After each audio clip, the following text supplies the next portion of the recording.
Շարունակում ենք մեր կորընթացիների նամակի քարոզաշարքը եւ կուզեմ մինչեւ պատգամին անցնելը 1-2 համարներ հիշենք անցած գլուխներից, որը որ շատ կարեւոր է մեր արդեն 14-րդ գլուխը ուսումնասիրելու համար։ Պողոսը հիշենք, որ 2 գլուխ խոսեց Կորինթոսի եկեղեցու սիրո պակասի մասին։ Եվ սիրո պակասը առաջացրել էր նրանց մոտ գոռոզություն, անվայել վարմունք, նախանձ եւ այլն։ Այսինքն, երբ որ նա 13-րդ գլխում գրում է սերը բարի է,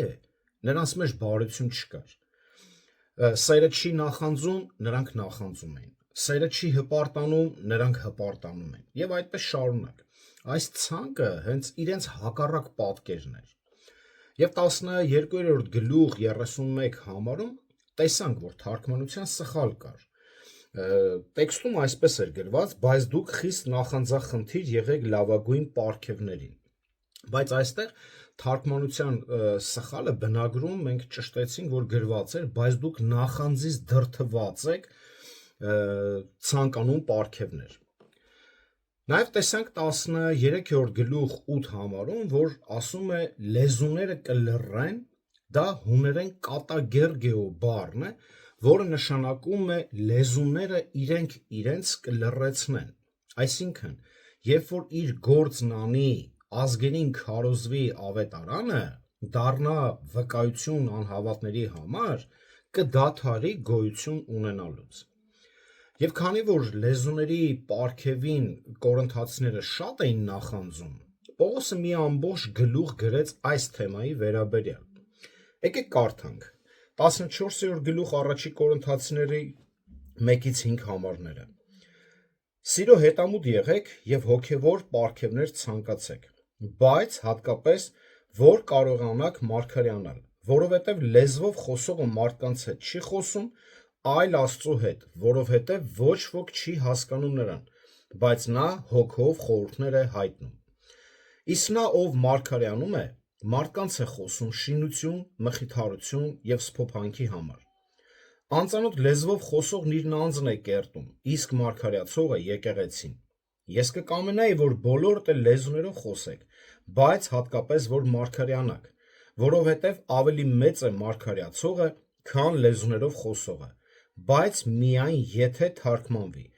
որպեսզի եկեղեցուն շինություն լինի։ Ամեն։ Տեքստը բաժանել եմ 4 պունկտերի։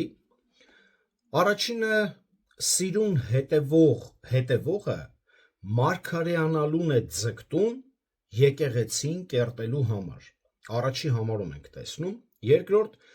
լեզվով խոսողը այլ Աստծո հետ է խոսում եւ իրեն ոչ ոք չի հասկանում։ Երկրորդ համարը մենք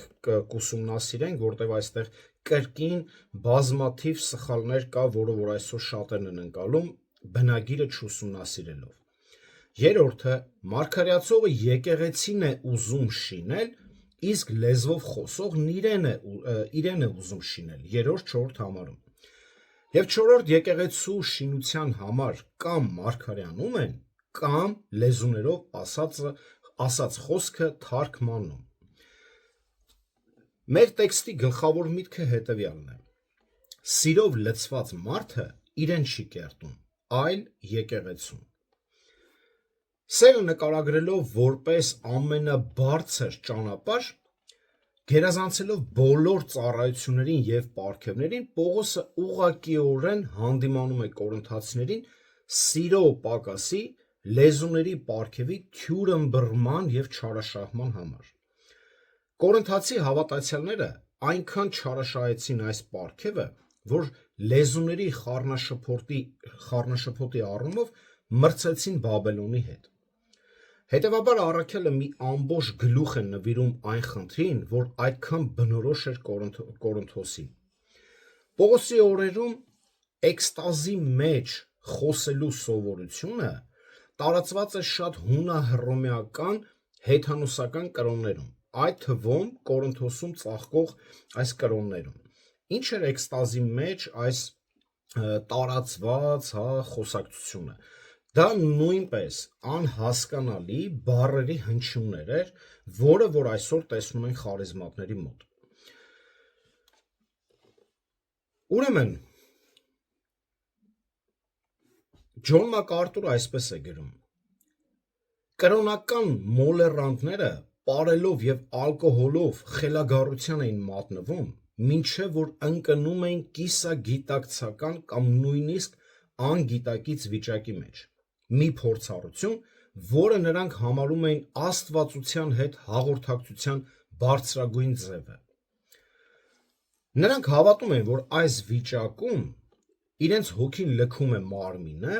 եւ անմիջականորեն շփվում Աստծո կամ աստվածների հետ։ Պողոս այս սովորույթին անդրադառնում է Եփեսացիների 5-րդ գլուխ 18 համարում, որը այսպիսի խնդիր կար նաև այնտեղ. Գինով մի հարբեք, որ անառակության է տանում, այլ հոգով լցվեք։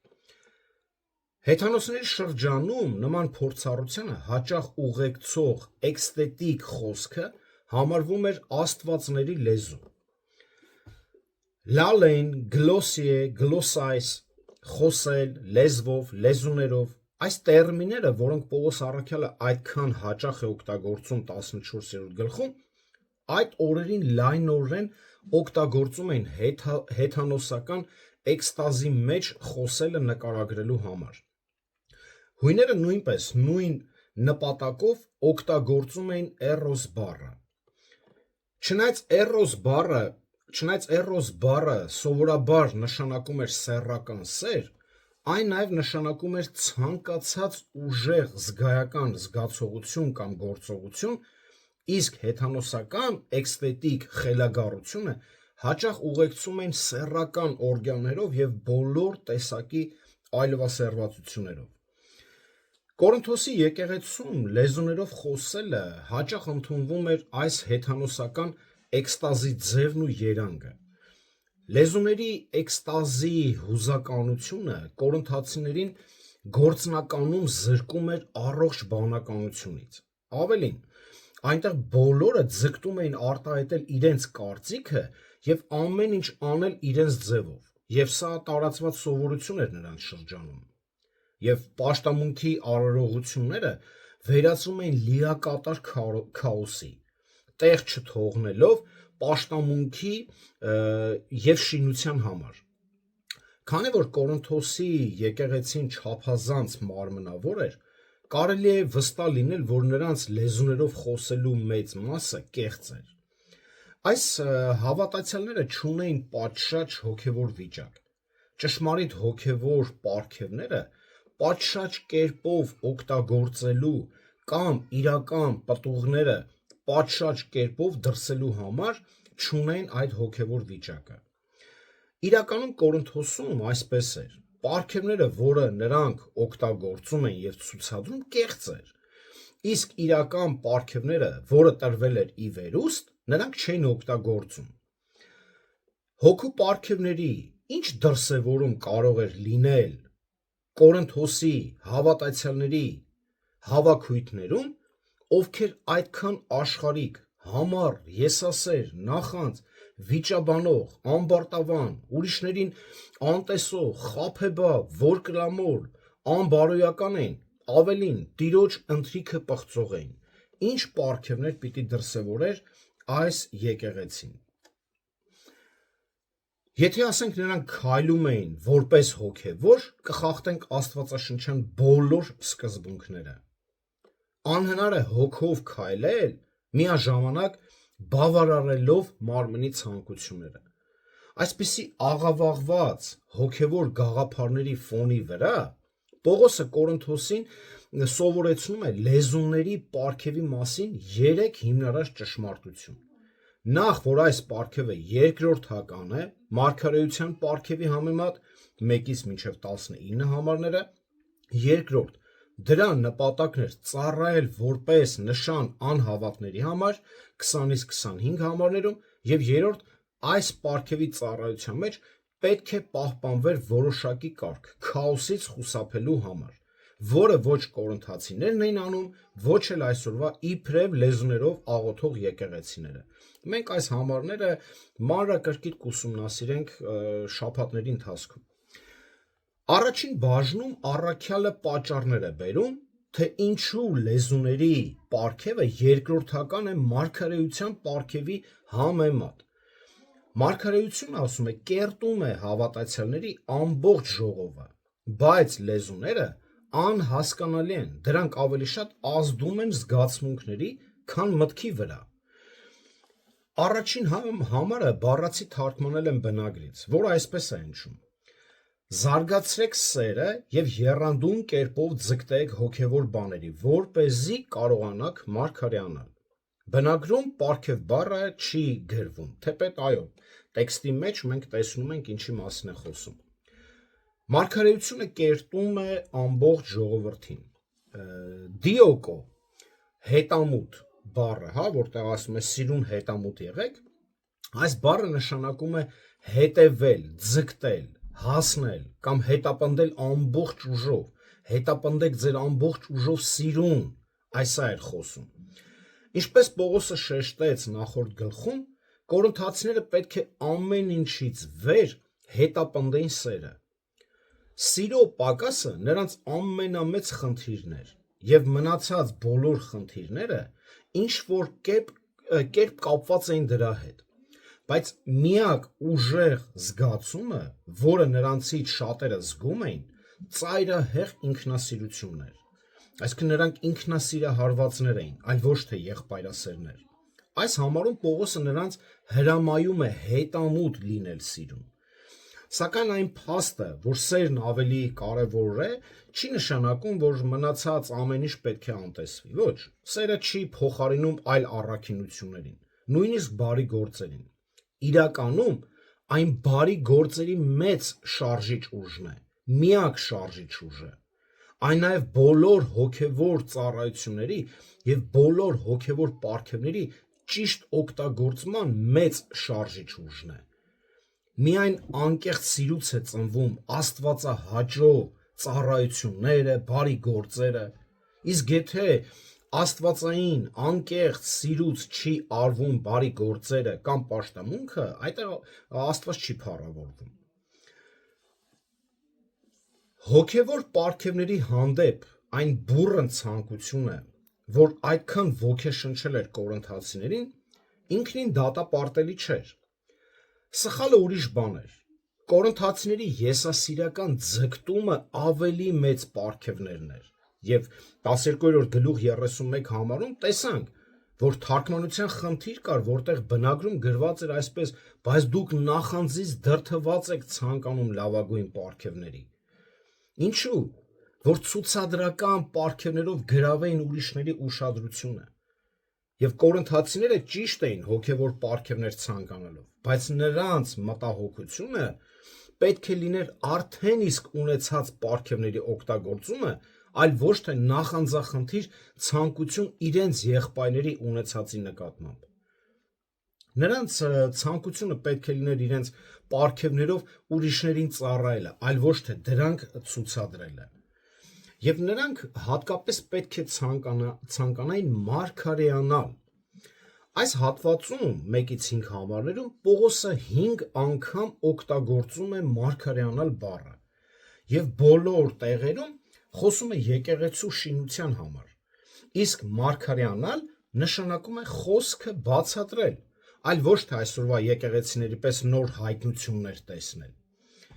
Մարգարեությունն ավելի նշանակալի պարգև էր, քանի որ դրա օգնությամբ կարելի էր հասնել այնպիսի բաների, որոնք լեզուների պարգևը չէր կարող։ Նախ կարող էր մարդկանց տալ գիտություն, շինություն, հոգևոր աճ, որը տեսնում ենք մեր տեքստում 3-րդ համարում։ Իսկ Կորինթոսում լեզուներով խոսելու այս տեսակը որևէ ուսուցողական արժեք չուներ։ Լեզվով խոսող կորինթացիները չէին կարող մարդկանց հետ խոսել, ուստի չէին կարող հրահանգներ կամ հորդորներ տալ։ Նրանք կարող են խոսել միայն Աստծո հետ, բայց այստեղ պետք է հենց մեր ուշադրությունը կենտրոնացնենք այս հատվածի վրա, որը դարձել է չկրակող զենք խարիզմատների և հիսունականների համար։ Գիտեք ինչ է նշանակում որոշիչ հոդ և անորոշ հոդ։ Որոշիչ հոդը հստակ ցույց է տալիս, թե ում մասին է խոսքը գնում կամ ինչի մասին է խոսքը գնում, իսկ անորոշ հոդը թողնում է անորոշության մեջ։ Այս քերականությունը կենտրոնացնում է գոյականի բառիմաստի և արտահայտում է որոշյալ և անորոշ գաղափարը։ Եվ այստեղ 14-րդ գլուխ 2-րդ համարում, որտեղ ասում է լեզուներով խոսողը մարդկանց հետ չի խոսում այլ Աստծո, լեզվով խոսողը, հա, սա շատ կարևոր է, լեզուներով և լեզվով խոսողը մարդկանց հետ չի խոսում այլ Աստծո, օգտագործված Աստված բառը բնագրում գրված է թեո բառը, որը թարգմանվում է որպես ինչ որ Աստծո հետ։ Պատկերացրիք, բնօրինակ տեքստում ճշմարիտ Աստված բառը գրվում է որոշիչ հոդով, որը հստակ ցույց է տալիս, որ սա հենց ճշմարիտ Աստծո հետ է, որոշիչ հոդով։ Բոլոր տեղերում է իմիջիայլոց այս խոսքը գրվում որոշիչ հոդով ամբողջ Աստվածաշնչում, իսկ կեղծ աստվածները անորոշ հոդով է գրվում։ Այս նույն բառը գրված է Գործք առաքելոց 17-րդ գլուխ 23 համարում, որտեղ թեո Աստված բառի նույն ձևն օգտագործում է անհայտ Աստծո նկատի ունենալով։ Հիշում եք, չէ, երբ որ Պողոս առաքյալը գնաց Աթենք եւ այնտեղ տարբեր աստվածներ տեսավ, հենց այդտեղ այս նույն բառն է օգտագործում։ Այսինքն, այստեղ պետք է գրվեր փոքրատառով Աստված, որը անորոշ հոդով է գրված։ Բայց թարգմանության մեջ սխալը այսօր շատերի, ել եմ ասում, չկրակող զենքն է դարել, որ տեսեք լեզուները ճշմարիտ են եւ այլն, որ մենք Աստծո հետ ենք խոսում, բայց այստեղ հենց ցույց է տալիս, որ դուք այլ աստվածների հետ եք խոսում։ Եվ երկրորդ համարը այսպես է հնչում բնագրում, որը կրկին թարգմանել եմ. լեզվով խոսողը մարդկանց հետ չի խոսում, այլ ինչ որ անհայտ Աստծո հետ, եւ ոչ ոք չի հասկանում նրան, որովհետեւ ոչ մի խորհուրդ չի հայտնում։ Դե տարօրինակ ձայների մեջ ինչ խորհուրդ պետք է լինի։ Իսկ լեզուները տրվել են մեզ հաղորդակցվելու համար, խորհուրդ հայտնելու համար։ Ստացվում է, որ այսօրվա կեղծ աղոթքները, որի անունը դրել են լեզուներով աղոթք, կեղծ է եւ դիվային, եւ իրենց աղոթքները ուղղված են կեղծ Աստծո։ Իսկ այլ Աստծո հետևում ով է կանգնած։ Բնականաբար Սատանան։ Եվ դրա համար է, որ մենք բոլորին խնդրում ենք, առաջնորդում ենք, ցույց ենք տալի, որ այս ամենը չարից է, Աստծուց չի, այս մարդիկ բերում են մեկ էլ մի հատ ուրիշ համար, որտեղ եւս երկու բառ կա։ Այսինքն տեքստը կոնտեքստից միշտ կտրում եւ ուզում են ինչ-որ բաներ ցույց տալ։ Եվ այս ամենին հակառակվողները ինչ չեն հակառակվում, այլ հակառակվում են Սուրբ գրքի ճշմարտությանը։ Այսպիսով մոլորությունների համար էր Պետրոսը գրում իր երկրորդ նամակում։ Եկեք կարդանք, հա։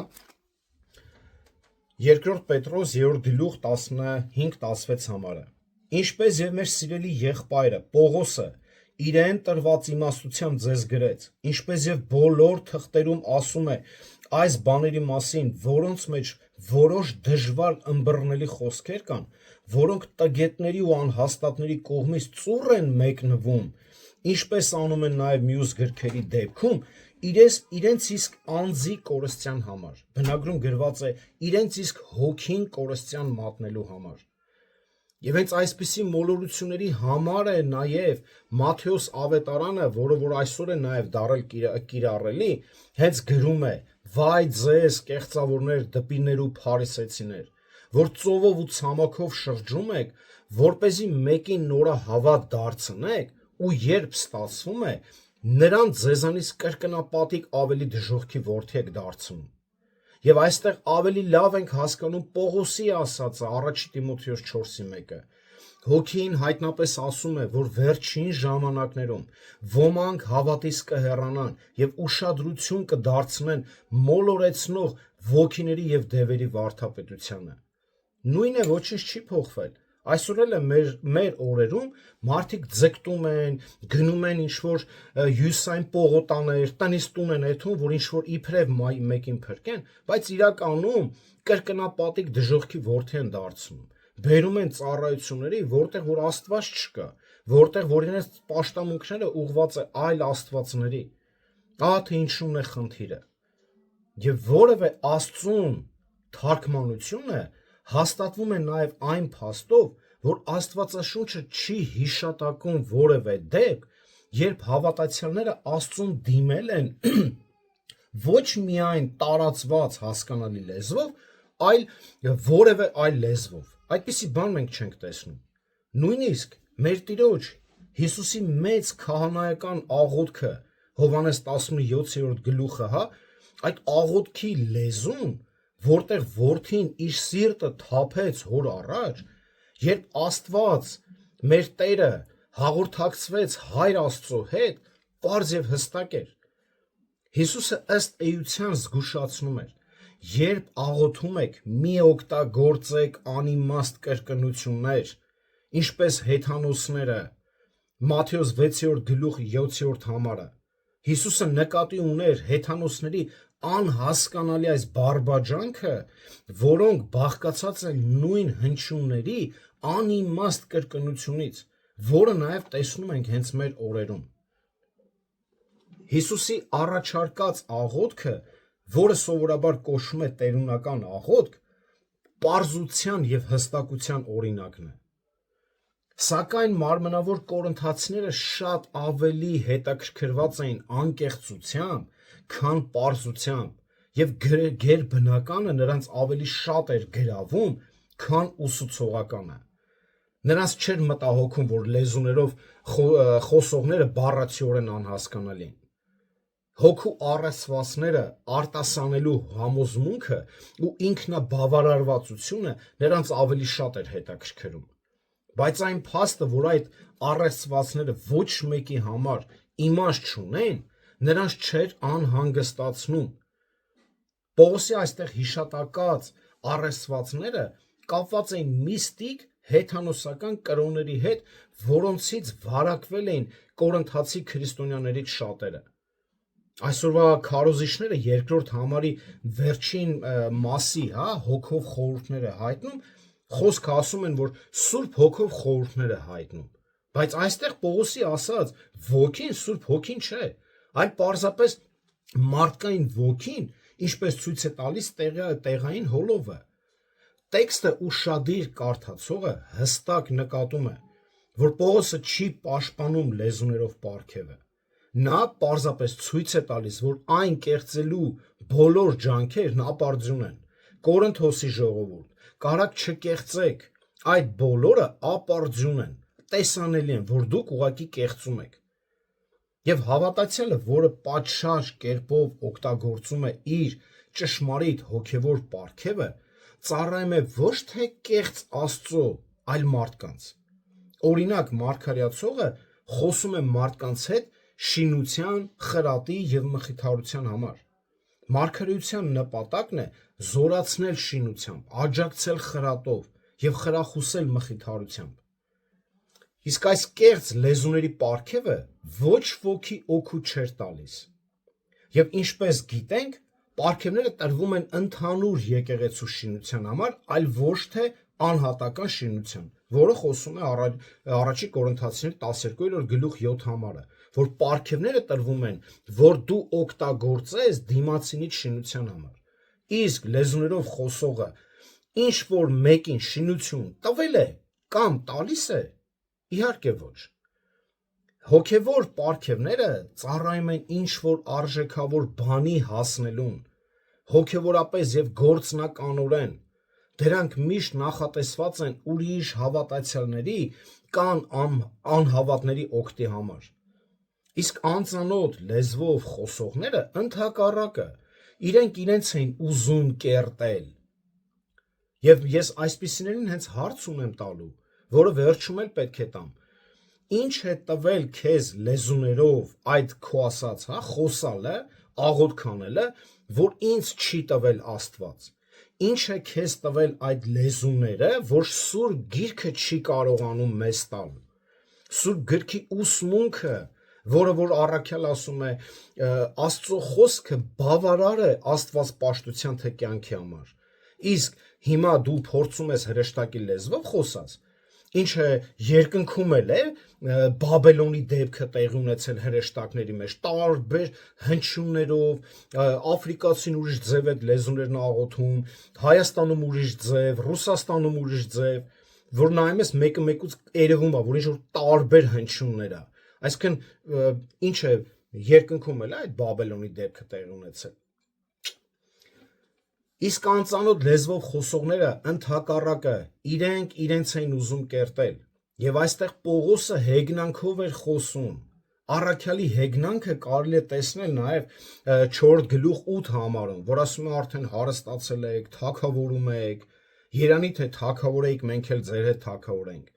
Եվ այն իր գագաթնակետին է հասնում հենց 14-րդ գլուխ 36 համարում, որ ասում է՝ միթե Աստծո խոսքը ձեզանից է դուրս եկել։ Այսինքն այն ինչը որ հետագայում մենք ուսումնասիրենք, հա, այնց են խոսում, իբրև Կորինթացիներից էր դուրս եկել Աստծո խոսքը, իրանք ավելին գիտեն, քան Պողոսը։ Եվ 4 համարը կրկին դրոշակի պես բարձրացնում են խարիզմատները արդարացնելու իրենց ֆենոմենը։ Ուշադրություն դարձրեք, որ այս գլխում Պողոսը 9 անգամ օգտագործում է եկեղեցի բառը եւ հիմնականում խոսում է այն մասին, որ պարգևները տրվում են եկեղեցու շինության համար։ 4-րդ համարում, 5-ում, 12, 19, 23, 28, 33, 34 համարում։ Միթե սա մեր համար արդեն բանալի արտահայտություն չէ, եկեղեցի շինություն։ Եվ Պողոսը չի խոսում հավատացյալի աղոթքի կյանքի մասին, իր սենյակի միայնության եւ ամրապնդման մասին։ Այդպիսի բան չկա։ Համատեքստից պարզ է դառնում, որ առաքյալը չի պաշտպանում լեզվի օգտագործումը ինքնակրթության համար։ Ընդհակառակը նա դատապարտում է նման անհեթեթությունը, որը օգուտ չի բերում եկեղեցուն։ Եվ այստեղ գալիս ենք տեքստի գլխավոր մտքին, որ սերը մտածում է ուրիշների մասին, այլ ոչ թե իր մասին։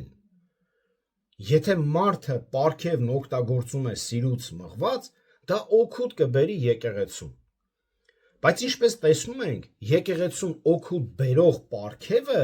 մեր համատեքստի մեջ մարգարեությունն է, այլ ոչ թե լեզուները։ Ասում եմ, մարգարեացողը եկեղեցին է ուզում շինել, իսկ լեզվով խոսողն իրեն է ուզում շինել։ Նա, ով մարգարեանում է, կառուցում է եկեղեցին։ Նա չի պարծենում իր պարգևով, որպես անձնական առավելություն, այլ ճշմարտությունները բացատրում է համայնքի համար հասկանալի լեզվով։ Եվ նույնիսկ եթե ճշմարիտ լեզու լիներ, օրինակ, եթե Կորինթոսը խոսար հայերեն լեզվով, մեկնաբանության կարիք ուներ, եւ նրանք, ովքեր խոսում էին առանց մեկնաբանության, չեն կարող որևէ մեկին շինություն լինել, այդ թվում նաեւ հենց ինքն իրեն ոչ մի շինություն չէր կարող լինել։ Հետևաբար լեզուների պարգևը չի կարող Աստծո կողմից նախատեսված լինել անձնական աղոթքի համար, ինչպես կարծում են շատ հիսունականներ եւ խարիզմատներ։ Պողոսը այստեղ նկատի ունի այն ենթադրյալ արժեքը, որը կորինթացիները վերագրում են լեզուներով խոսելու իրենց գյուտին։ Լեզուների պարգևի չարաշահումից շատ հավատացյալներ զգացին ինքնաբավարարում, որը բխում էր հպարտությունից բխող զգացմունքներից, այլ ոչ թե հոգևոր աճից։ Այսօր էլ են հպարտանում են, լեզուներով եմ խոսում, լեզուներով։ Այս հսա հպարտությունն է, որը որ իրենց գցում է էքստազի մեջ, այսինքն անջատվում են եւ ինչ որ, գիտեք, ինչ որ հաճույք են ստանում, հա, ադրենալինի նման ինչ որ բան, եւ իրենք մտածում են, թե սա Սուրբ Հոգին է, չգիտեմ, ոնց անունը դնեմ, կողերից ղդիկ է տալի, ինչ անունը դնենք։ Սա անօրինական ինքնակրթություն է, որը հաճախ միայն հոգևոր հպարտություն է առաջացնում։ Բայց հավատացյալը, որը մարգարեանում է, կառուցում է եկեղեցին։ Այդպիսի մարդը իր պարգևն օգտագործում է ծառայության համար, բոլոր պարգևների նպատակն է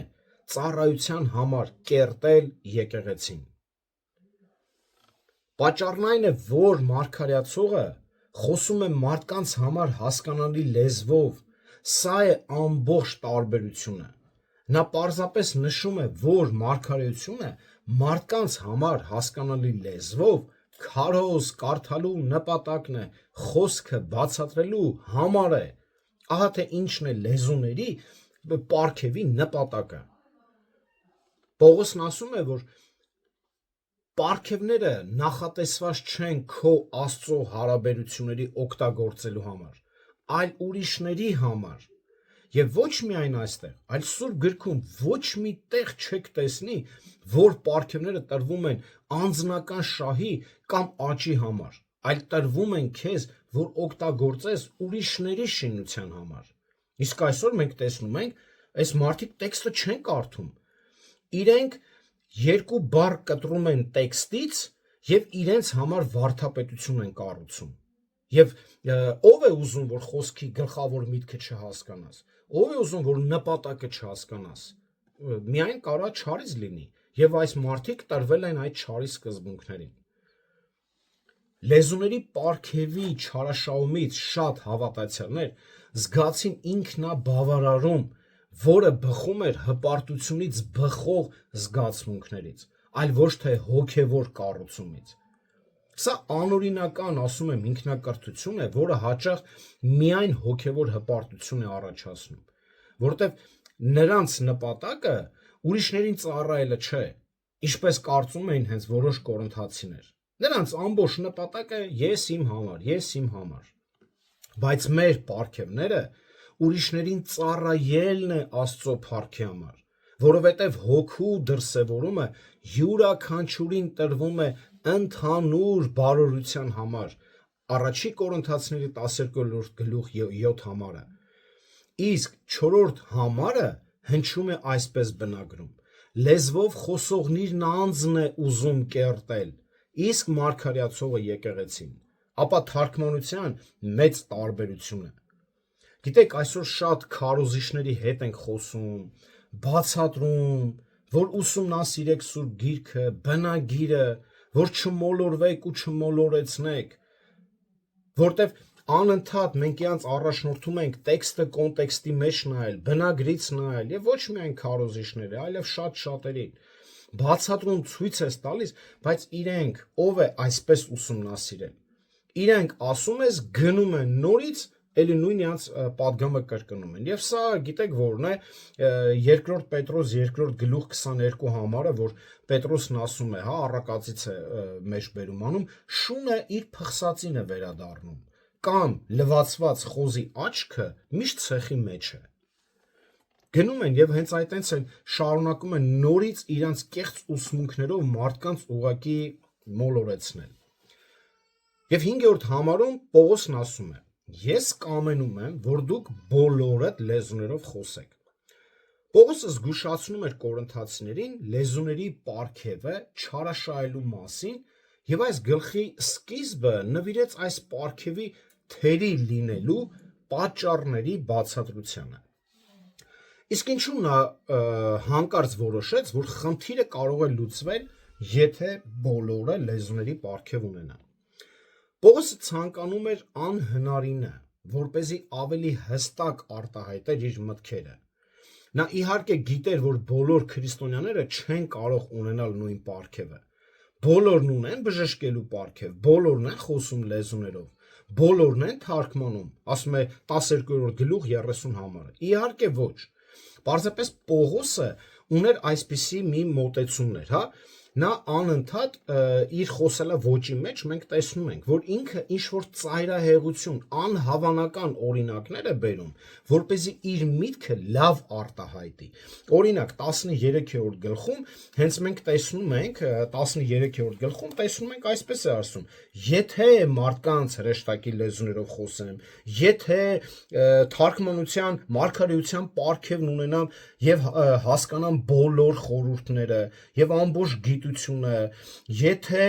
ամբողջ ունեցվածքս աղքատներին տամ, եթե լեռները տեղափոխելու զորություն ունեմ, այսինքն նա միշտ այս անհավանական օրինակները բերում է, որ իր միտքը ավելի լավ կարողանա արտահայտել, որ իր միտքը լավ կարողանա նաև ըմբռնել։ Ահա թե ինչու է Պողոսը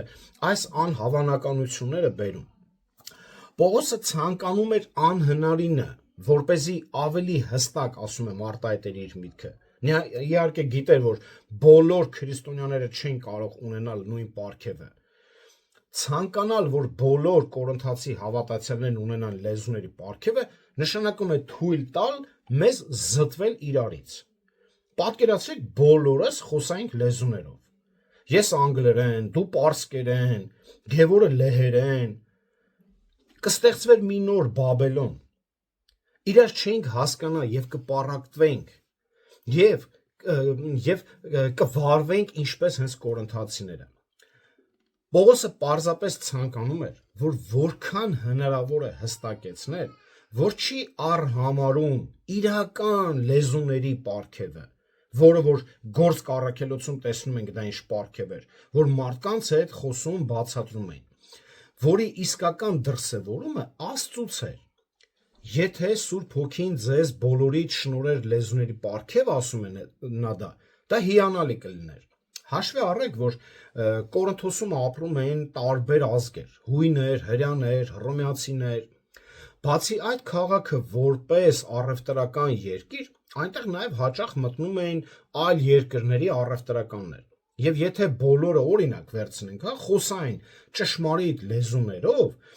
լավ կլիներ, դե բոլորը կքարոզեին իրենց իսկ լեզվով, որը գործ կառաքելոցում տեսնում ենք, ինչ լավ արդյունք տվեց տվյալ պարգևի ճիշտ օգտագործումը, որը իրենց լեզվով քարոզեցին ավետարանը եւ այդ օրը 3000 հոգի դարձի եկա։ Սակայն ամենից շատ Պողոսը ցանկանում էր, որ բոլոր կորինթացի հավատացյալները մարգարեանալ, չնայած նա գիտեր, որ դա նույնպես անհնար է նույն պատճառով, որովհետև ոչ բոլորին է տրված, որը 12-րդ գլխում արդեն ասում է, որ սրանք հատուկ պարգևներ են, հատուկ մարդկանց տրված, այլ ոչ թե բոլորին։ Իսկ այսօր այն, որ վերագրում են, թե իբրև բոլորս կյանքի խոսքը հստակ ասում է, մեր եկեղեցու գրեթե 100%-ը խոսում է լեզուներով։ Այս վերջերս Արտուր Սիմոնյանը հայտարարեց, մոտավորապես ասեց 99%-ը։ Այդ ինչ հատկություն կա դրա մեջ եւ ինչ օգուտ է տվել մեկը մեկուն այդ լեզուներով։ Էլ չեմ խոսում փողոցի մարդուն։ Ինչ օգուտ է տվել։ Ոչ մի, բայց մենք տեսնում ենք, որ լեզուները նպատակ ունեն, որ մարդկանց ավետարան քարոզվեր, անհավատներին վկայություն որպես։ Նրա ասելիքն այսպիսին էր. եթե կորինթացիները պնդում էին, որ բոլորը նույն պարգևն ունեն, ապա շատ ավելի լավ կլիներ, եթե նրանք խնդրեին մարգարեության պարգևը։ Մարգարեությունը գերազանցում է լեզուների պարգևին, ոչ միայն այն պատճառով, որ այն կառուցում է եկեղեցին, այլ նաև, որ այս պարգևի գերազանցությունը կայանում էր դրա կենսունակության մեջ։ Պողոսը գիտեր, որ Տերը կօգտագործեր այս պարգևը իրական լեզուների դադարելուց քիչ ժամանակ անց, որը որ եթե լեզուները կդադարեին, որը որ մենք տեսանք, 13-րդ գլուխ 8 համարում ասում է լեզուները իրենց կդադարեցնեն, այսինքն իրենց կկանգնեցնեն եւ դրանից հետո արդեն ինչ կլինի, մարդիկ այն, որ այդ մարդկանց արդեն ավետարան են քարոզել, արդեն կսկսեն ուղակի խոսքը բացատրել։ Այս գլուխը լավ հասկանալու համար պետք է ուշադրություն դարձնենք ամենակարևոր բանալին։ Երկրորդ եւ 4-րդ համարներում լեզու բառը եզակի է գրված, իսկ 5-րդ համարում հոգնակի։ Այս եզակին եւ հոգնակին անընդհատ կհանդիպենք այս գլխում, որն էլ կտանք համատեքստում բացատրությունը կփորձենք բնագրով տալ։ Սակայն այստեղ ակնհայտ է, որ առաքյալը եզակի թիվն օգտագործել է կեղծ պարգևը նշելու համար, իսկ հոգնակի թիվը իսկական պարգևը նշելու համար։ Եզակի թվով լեզու բառը նշանակում է կեղծ, քանի որ անհեթեթություն բառը հանդիպում է միայն եզակի թվով լեզվի վերաբերյալ, իսկ անհեթեթության մի քանի տեսակներ չեն կարող լինել։ Դուք կարող եք ուշադրություն դարձնել այս եզակի եւ հոգնակին։ Տեսեք, եզակի վերաբերյալ ինչ է խոսում, որը արդեն մենք ասացինք, որ սա այլ աստվածների ուղված աղոթք է։ Իսկ հոգնակի վերաբերյալ ինչ ձև է խոսում։ Դուք կարող եք համատեքստը արդեն այսպես կարող եք առանձնացնել։ Այո, այստեղ կար լեզուների երկու պարգև, երկու հասկացողություն, կներեք, որը որ ճշմարիտը կար եւ կար կեղծը, որը կեղծը այսօրվա մեր տեսնում ենք, հա, ինչ են անում, անհասկանալի արտահայտություններ են անում, իսկ ճշմարիտը մաքուր ավետարան էր ուղակի խոսում։ Այստեղ դուք կարաք տեքստը տեսնել, թե ճշմարիտը ինչ է ասում, ինչպես է լեզուներն առաջնորդում, ինչ գործողություն է ասում, իսկ եզակին ոնց է ինքը սահմանափակում եւ արգելում։ Հեթանոսական էկստատիկ խոսքի այս տարբեր տեսակները չկան, բոլորն էլ շեղված են, անգիտակից հնչյուններ են, որը տեսնում ենք հնդկական կրոներում, բուդայական, մուսուլմանական, նաև հիսունականների ու խարիզմատների մոտ։ Այո, նրանք էլ են, այդ իմ նշած այս ազգերն էլ նույնպես այդպիսի անհասկանալի արտահայտություններով ասում են դե մենք մեր աստվածներին ենք պաշտում, մինչև օրս կա այդ բանը։ Եվ ինչ վերաբերվում է լեզուների իրական պարգևին, կային տարբեր լեզուներ, որոնց համար օգտագործում է հոգնակի թիվը լեզուները։ Այս կանոնից միակ բացառությունը իմիջիայլոց ասեմ, որ 27-րդ համարն է, որտեղ եզակի թիվն օգտագործում է հենց մեկ իսկական լեզվով խոսող մեկ անձի նկատի ունենալու համար։ Կգանք ժամանակը կբացատրենք։ Ամեն դեպքում հավատացյալները, ով ունի լեզուների իսկական պարգևը, չպետք է լեզուներով խոսի, եթե ինքը չի թարգմանում, կամ խոսողը, կամ էլ մեկ այլ անձ պետք է թարգմանի, ասում է 28 համարը, միշտ պետք է մեկնաբանվեր ասվածը, որպեսզի եկեղեցին ստանա շինություն։ Բնօրինակ տեքստում այս նախադասությունը նպատակի ենթակա նախադասությունն է։ Ոչ մի անձնական ինքնակրթության խոսք, հիշեք, չէր կարող լինել իսկական պարգև, քանի որ լեզուների նպատակը հասնում էր միայն այն ժամանակ, երբ դրանք խոսում են, ապա հրապարակավ բացատրվում, որպեսզի ժողովուրդը կարողանար կառուցվել։ Եկեք մի քանի թե կիրառություն եւ թե մեզ հետևողների համար, ովքեր որ գտնվում են այս կեղծիքի մեջ, նաև իրենց համար որպես ուսուցողական, հա, այսպես կիրառություններ անցնենք եւ ավարտենք։ Հիշեք, առաջին սիրուն հետևողներ եղեք, որովհետեւ սերը ձեզ կդրթի օգտագործել այն պարգևը, որը տրվել է ի վերուստ։ Աստվածային սիրով լցված մարդն է, որ փորձում է օգտակար լինել նաև ուրիշներին, այլ ոչ թե իր անձնական շահը փնտրել։ Երկրորդ, չնայած այն բանի, որ մեր եկեղեցին Տիրոջ շնորհով չի գտնվում նման մոլորության մեջ եւ խոսում անհեթեթ լեզվով, որը դիվային պաշտամունք է քրիստոնեության քողի տակ, բայց պետք է խորհուրդ տանք հենց մեզ հետևողներին, որ չանեն նման բաներ։ Դա այլ աստվածներին ուղված իբրև թե աղոթք է, այլ ոչ թե մեր ճշմարիտ Աստծուն։ Տերը ձեզ լեզու է տվել իրեն հետ հաղորդակցվելու համար։ Եթե ուզում եք կերտել ինքներդ ձեզ, շինվել, հոգևոր աճ ունենաք, ապա Պետրոս առաքյալը ձեզ համար ցույց է տալիս լավագույն տարբերակը։ Առաջի Պետրոս 2-րդ գլուխ 2-րդ համար։ Փափագեցեք բնական անխարդախ կաթը եւ դրանով աճեք, որը Աստծո մաքրամաքուր խոսքն է, եւ նա ձեզ թե կկերթի, թե հոգևոր աճ կտա, եւ թե ձեզ կառաջնորդի իր ճշմարտության մեջ։ Ուսումնասիրեք խոսքը ինքներդ, օգտվեք բնագրից, որպեսզի ամեն մեկի մոլորեցնող խոսքին ամեն ասողներ չլինեք։ Եվ չկրկնեք նույն մոլորությունը։ Եթե չգիտեք ինչպես օգտվել, ինչպես ուսումնասիրել,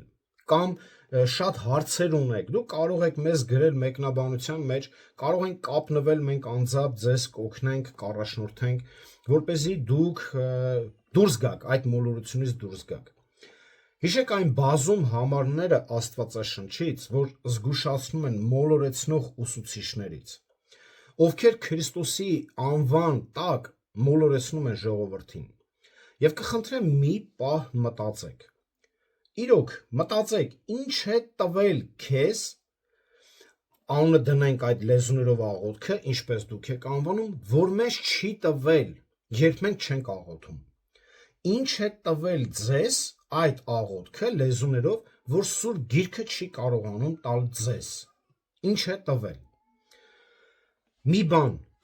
այդ մոլորությունը պարզապես ձեզ կտրել է իրական հենց ճշմարիտ խոսքի ուսումնասիրությունից։ Այդ դա տվել է ձեզի։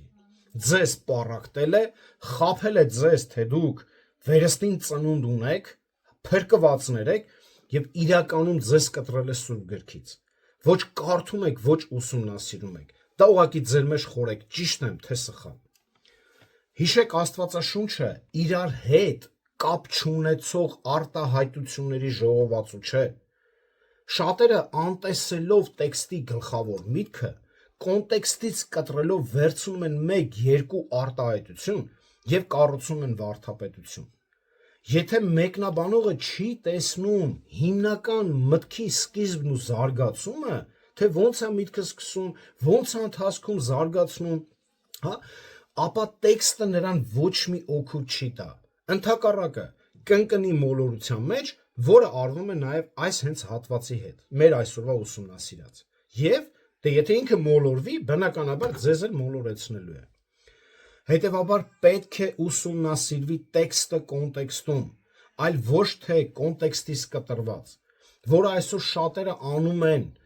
1-2 բառի վրա կառուցում են քարոզ եւ ասում են Աստված ինձ առաջնորդեց, բայց սա սուտ է, սուտ ուսմունք է եւ կեղծ քարոզիչ, որտեղ Աստված իր խոսքի իմաստը, նպատակը չի փոխում երբեք։ Իսկ ով է ուզում փոխել Աստծո խոսքի իմաստը, Սատանեն, դրա համար չի թողում տվյալ քարոզիչներին, որ տեքստը համատեքստի մեջ ուսումնասիրեն, որ կարողանան Տիրոջ ուղված միտքը ձեզ փոխանցեն, թե ինչի համար է, այսինքն ինչ է ստացվում, այս ամբողջ գլուխը գրելա, որ ասում է ձեզ, որ դուք կեռ տվեք, ել եմ ասում, չեք կարա բացատրեք, կարդացեք ընդհանուր գլուխը, ինչի համար է այս խոսքը ասում։ Իսկ դուք միշտ տեքստը ուսումնասիրելու համար ուշադիր եղեք նախորդող եւ հաջորդող համարներին, ուշադիր եղեք քերականությանը, որը շատ կարևոր դեր է խաղում տեքստը հասկանալու համար։ Երրորդ, բնագրում ասում է լեզվով խոսողն ինքն իրեն է ուզում կերտել, այսինքն նա տարված է իրենով, նա պարզապես եսասեր է, այլ ոչ թե եղբայրասեր։ Նա փորձում է անել մի բան, որը Տերը նրան չի պատվիրում։ Պատվիրանների լեզուն միշտ հրամայողական բնույթ է կրում իր մեջ, մի շնացիր, մի սպանիր, մի գողացիր, կամ բարություն արա, սիրիր քո Տեր Աստծուն, սիրիր քո եղբորը, փափագեցեք անխարդախ կաթին, այլ ոչ թե լեզուներով աղոթքի վերաբերյալ Սուրբ Գրքում, տեսեք, նման բան չեք գտնի լեզուների վերաբերյալ, որ գրված է հոգևոր աճի համար, հոգևոր կյանքի համար,